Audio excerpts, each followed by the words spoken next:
শেরেবাংলা কৃষি বিশ্ববিদ্যালয়ের শাখা ছাত্রলীগের সদ্য সাবেক সভাপতি এস.এম. মাসুদুর রহমান মিঠুর রুমে তল্লাশি চালান সাধারণ শিক্ষার্থীরা।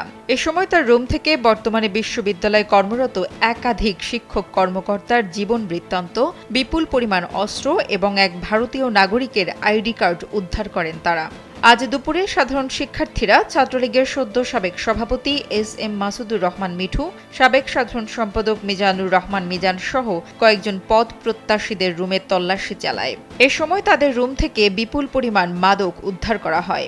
রুম থেকে তল্লাশি করে উদ্ধার করা সুপারিশকৃত এসব জীবন বৃত্তান্তের শিক্ষকরা হলেন কৃষি অনুষদের বায়োটেকনোলজি বিভাগের শিক্ষিকা শামীম আরা সুমি, স্যান্ডেলিনা সো, রূপচর্চায় আভিজাত্য, বোটানি বিভাগের শিক্ষিকা শারমিন আক্তার রানু, বায়োকেমিস্ট্রি বিভাগের শিক্ষক Munshi Mohammad Suman, agri business management অনুষদের ডেভেলপমেন্ট অ্যান্ড পভার্টি স্টাডিজ বিভাগের শিক্ষক Mohammad Haider Khan Sujan, finance and management বিভাগের শিক্ষিকা সিরাজুম মুনিরা, এগ্রিকালচারাল ইকোনমিক্স বিভাগের শিক্ষিকা ফাতেমাতুস সাদিয়া।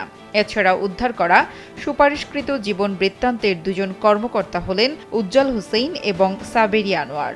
এ সময় চাকুরি প্রত্যাশী আরও প্রায় ডজন খানেক জীবন বৃত্তান্ত উদ্ধার করে সাধারণ শিক্ষার্থীরা।